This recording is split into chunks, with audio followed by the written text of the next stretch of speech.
Nate, in terms of mitigation, there's two things. There is changing the energy mix and trying to obviously reduce the impact, reduce the amount of carbon in the atmosphere.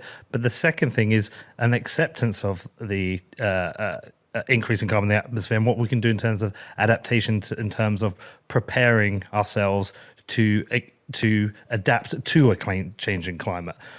I'm going to leave that completely open to you, but in where are you coming from in this area? Do you think we should be changing the energy mix? Do you think we should be accepting it? Should we be doing everything? Like, just a complete open table on this bit.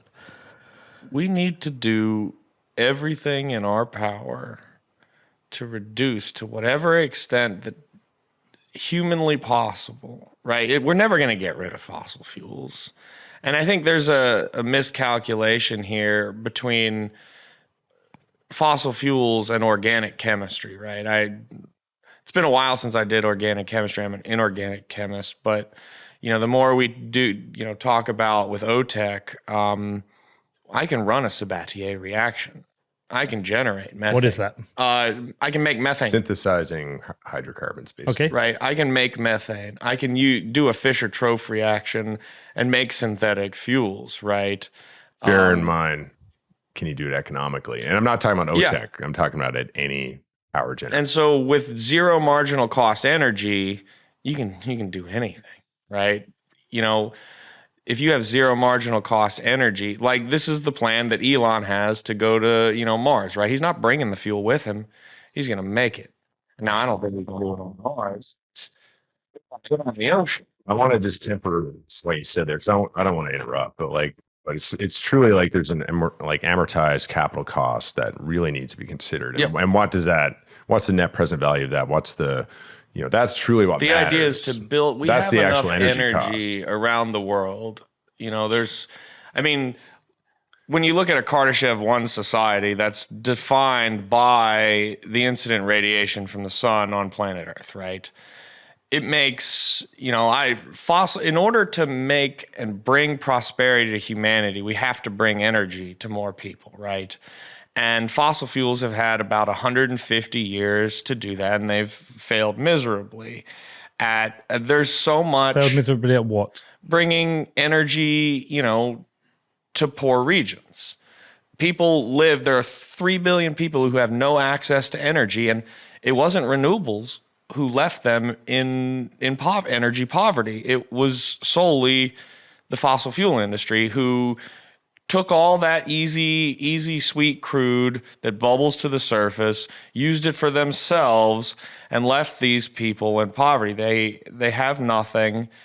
Can you expand I on would that? disagree about you're going to run with it. Can you expand on that? How do you mean they were left behind? Do you mean it was stolen by wealthier nations? Oh, look at Nigeria. Okay.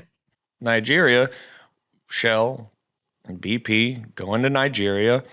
They extract the oil and the money, and they leave a barren wasteland behind them. Okay, but in terms of the discussion we're having now, what is the relevance to discussing mitigation?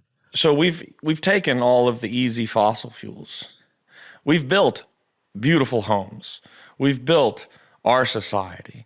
But in order to bring everybody to this level, which is the goal, right? I think the goal is to have everybody be as comfortable as we are, right? We live in a place of privilege. And in order to do that, we're going to need 2 or 3 orders of magnitude more energy.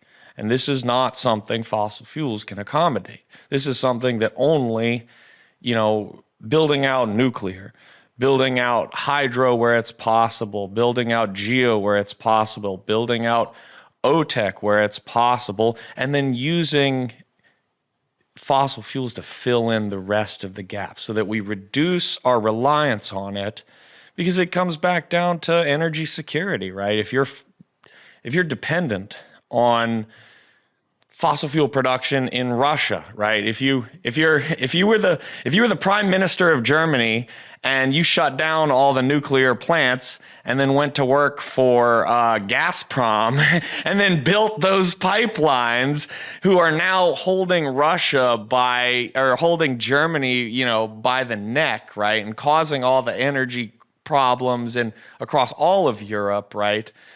That was the guy who shut down the nuclear was not a renewable guy. But that wasn't a fossil fuels problem. That was a corruption.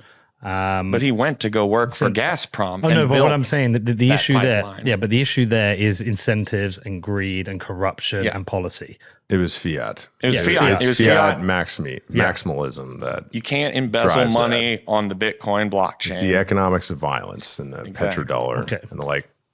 But to understand where we're going with this is that I think the point you're trying to make is we need more abundant energy, and we need more abundant energy for people in developing countries who have been generally excluded or they've had their resources stolen through, and we've covered this with Alex Gladstein recently, talking about the IMF and the World Bank, how they've perpetuated this. Yeah.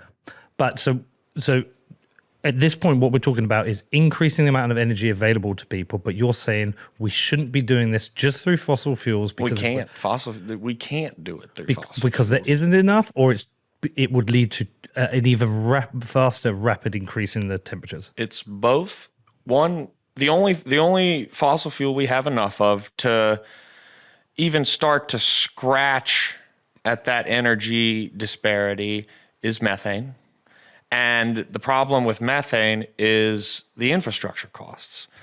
It's not as easy as transporting a barrel of oil, right? Barrel of oil, easy to pick up. That's why they're able to cite the Nigerian, what is the golden triangle of Nigerian oil smuggling, where they shovel it over to Togo and then Ghana because it's easy to transport, right? But methane, natural gas, it requires LNG ports. We're not building those in third world. That's huge infrastructure expense. China tried and they fucked around and about to find out. You can't build pipelines through Boko Haram territory, LNG pipelines through Boko Haram territory, right? Because they'll be held for ransom. Yeah. They'll be exactly like they'll be blown up. Just like we're seeing now in the developed world. Imagine how bad it would be in sub-Saharan Africa. But we also see incidents of people trying to steal fuel out of the pipelines, and they blow up, and 300 people are killed or something or other. So just like the third world went, skipped developing world. I apologize. Just like the developing world skipped the telecommunication via, how we had the telephone wires. They went straight that, to mobile. Straight to mobile. Yeah. They don't have the option of that methane. They have to leapfrog to newer sources of energy. And, I want to go get the manganese nodules to make batteries and solar panels more affordable and less destructive to the environment. Guarantee they're, intermittent and they have their problems, but it's kind of like how the horse people were against cars. Oh, they're noisy, they're destructive, they run out of energy. It's similar to that. Like, these are solvable problems. Let's move back to Steve. So we're at the point. I gotta get my heart rate down. Yeah. I was so triggered. You're so triggered right now. So just for context, we're at the point where we're discussing we need more abundant energy.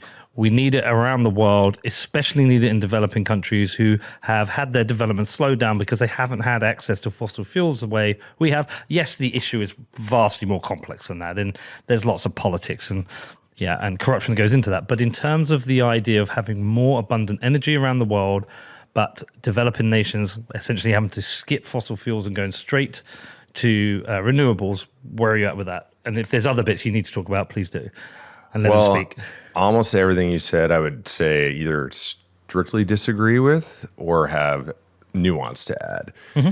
So, where to start, I guess. The narrative right now is an energy transition. I would say, objectively speaking, what we've seen mostly has been the energy transition of, say, North American fossil fuels over to China. China's now building everything for us based off their reliable coal power. And we're not building anything anymore. any of that. Like there hasn't been new coal plants, for example, built in a long time, and certainly not very many of them. So the real transition to me is actually just fossil fuels over to other countries that Americans should not be in favor of. But I mean, like, I don't know where to start in terms of, we can step it back that, people talk about carbon emissions as, and I think this is a fundamental point we can hash on together. Everyone's looking at carbon emissions as the bad thing. I look at it like, well, one thing to consider is carbon emissions is not a measure. You can say it's a measure of pollution, and structurally what's making global warming happen and all the disasters, presumably that are going to come from it. But carbon emissions is not a measure of waste. It's not a measure of us wasting our environment around us. It's a measure of productivity. So the more carbon, if you just like zoom out, the more carbon you're generally producing, the more productive we're being as a civilization. It's a correlation, though, not a cause. Yeah, no, I know that carbon emissions, people talk about negative externalities too, and it has the effect on the environment that we're worried about. And again, we've agreed to assume that that's the problem.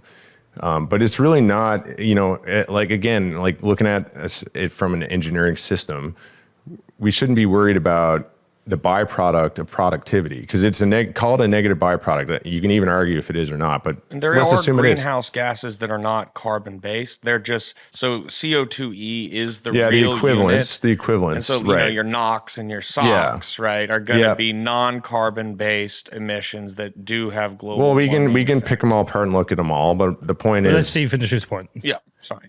Yeah, the point is, I mean, it's not the problem. The problem is wasting resources is the real problem. Like what are the I've used this example before. If you are a coal plant or manufacturing facility, whatever, and you're producing something and then you dump your waste product in the river and destroy the river, like mercury or something, you can throw a carbon equivalence on that, but we all know that's horrible and there needs to be regulations around that. But the real thing is carbon actually, it's a necessary, like, how do you do anything without carbon emissions, without like NOx, sulfur compounds, carbon compounds as a byproduct? Like, you can't do anything. So it's, to even consider it like the number one, because right now it is the number one qualifier in how we're picking energy systems. We're saying that coal is bad. Natural gas is bad until recently. They said it was green again in Europe recently, but because they needed it, so they just flipped on that. So coal and then petroleum and then natural gas is just pure CH4 with a few little slightly heavier. Yeah, so you can say that of course coal is dirtier than natural gas because of all the other emissions, and you'll even depending on the coal base, you can get mercury coming out too, depending on what the actual base fuel is. Acid mine drainage. Yeah, and all the bottom ash that gets stockpiled, all the stuff that happens. Yes, but we accept. We accept all there's- this. there We is- don't need to win points here. but It's just let's the point leave is that like we're qualifying everything on how dirty it is and not how productive it is to society, which should be the number one consideration.